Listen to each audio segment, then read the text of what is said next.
Sir facts வந்துருச்சு. Zakir facts வந்துருச்சு. இந்த நம்பர் யார் பேர்ல இருக்கு? ஏதோ அரவிந்த்ன்ற பேர்ல இருக்கு. நான் உடனே டிபார்ட்மெண்ட் ஃபோன் பண்ணி செக் பண்ண சொல்றேன். யாருங்கிற டீடைல்ஸ் தெரிஞ்சிடும்.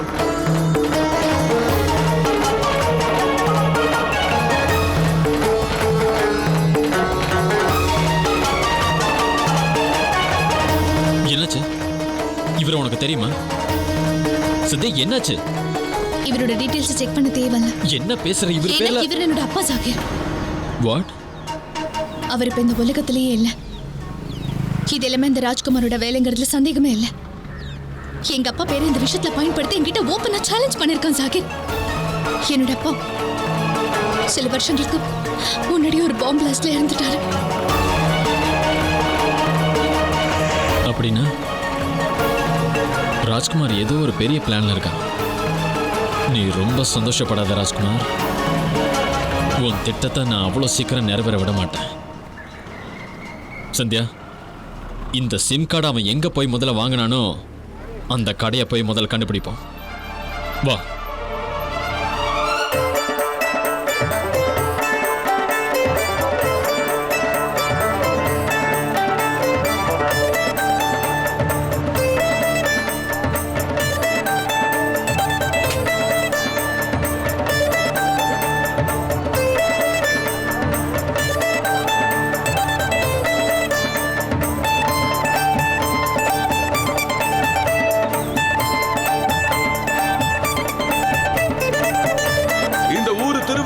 உங்க எல்லாரையும் வருக வருகன்னு வரவேற்கிறோம்.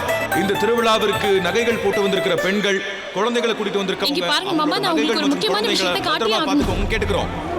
அந்த பிரேமா என்ன சொன்னா? திருவிழாவுல நிறைய கூட்டமா இருக்கும், கூட்டத்தை பார்த்தா எனக்கு பயமா இருக்கும், நான் வரமாட்டேன்னு தானே சொன்னா. ஆனா அவ இங்கதான் சுத்திட்டு இருக்கா. அவ பயங்கர ஏமாத்துக்காரி மாமா. நீங்க என் கூட வாங்க, நான் காட்டுறேன். உனக்கு என்ன பைத்தியமா? மாமா, நான் சொல்றதை நம்புங்க மாமா. நீங்க என் கூட வாங்கல. அவ இங்கதான் சுத்திட்டு இருக்கா. இந்த பக்கம் தான் நான் பார்த்தேன். நீங்க வாங்க, நான் காட்டுறேன். வாய்க்கு வந்ததும் உளறிக்கிட்டு இருக்கா. சரி வாப்பா, நாம இங்க போய் தான் பார்க்கலாமே, வாங்க. சரி, நீ சொன்னதுக்கு அப்புறம் நான் வர்றேன். வா, போய் பார்க்கலாம். வாங்க, அங்கதான் இருக்கா. இன்னும் எவ்வளவு தூரம் தான் கூட்டிட்டு போக போற? வாங்க வாங்க, இங்கதான் இருக்கா. இங்க எப்படிப்பா அவ வந்திருப்பா? வரமாட்டேன்னு சொன்னா. ஏய் பிரேமா,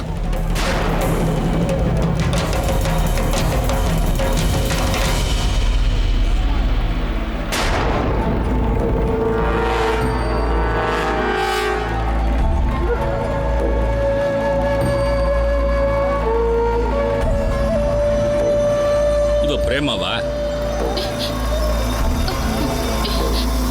மாமா, நான் உண்மைதான் சொல்றேன், சத்தியமா சொல்றேன். நான் அவளை இங்க பார்த்தேன் மாமா. இதே புடவையில தான் பார்த்தேன் அவளை. அதுக்குள்ள எங்க போனா தெரியல. உனக்கு என்ன பைத்தியம் பிடிச்சிருக்கா விக்ரம்? நாம எதுக்கு இவ சொல்றத நம்பிக்கிட்டு இருக்கோம்? இவ சொல்றதையெல்லாம் நாம நம்பினா நமக்கு பைத்தியம் பிடிச்சிரும். மாமா, நான் சத்தியமா உண்மைதான் சொல்றேன். அவ இங்கதான் இருந்தா. நான் என் கண்ணால பார்த்தேன். இந்த திருவிழாவிற்கு வந்திருக்கும் அனைவரையும் நாங்கள் கேட்டுக்கொள்வது என்னவென்றால், எல்லோரும் இந்த இடத்தில் அமைதி காக்கும்படி கேட்டுக்கொள்கிறோம். நான் இப்போ வந்துருவேன். எப்போதும் இங்கு அமைதி காக்கவும், உங்கள் குழந்தைகளையும் உடைமைகளையும் பத்திரமாக பார்த்துக் கொள்ளும்படி கேட்டுக்கொள்கிறோம். உங்களுக்கு உதவி செய்வதற்கு காவல்துறையினர் எப்போதும் காத்துக் கொண்டிருக்கிறார்கள். உங்கள் கண்களுக்கு புதிதாக ஏதாவது பொருள் தென்பட்டால் அதை உடனே நீங்கள் காவல்துறையிடம் ஒப்படைக்குமாறு கேட்டுக்கொள்கிறோம். நீங்க இங்க என்ன பண்றீங்க? நீங்க திருவிழாக்கு வருவீங்கன்னு சொல்லவே இல்லையே என்கிட்ட. அது சும்மா வந்தேன். ஆமாம்ல, நீங்க சொல்லிருக்கீங்க இந்த மாதிரி திருவிழாலாம் பார்க்கறது உங்களுக்கு ரொம்ப பிடிக்கும்னு. ஓ, ஃபேமிலியோட வந்திருக்கீங்களா? ஆமா, எல்லாருமே வந்திருக்காங்க. நீங்க சொல்லவே இல்லையே. ஐயோ, இதுல சொல்றதுக்கு என்ன இருக்குங்க? நாங்க ஒவ்வொரு வருஷமும் குடும்பத்தோட இங்க வருவோம். அதுவும் இந்த ராவண சம்ஹாரத்தை நம்ம ஊர்ல ஒவ்வொரு வருஷமும் ரொம்ப பிரம்மாண்டமா கொண்டாடுவாங்க. கெட்டதெல்லாம் அடியோட அழிஞ்சிரும்.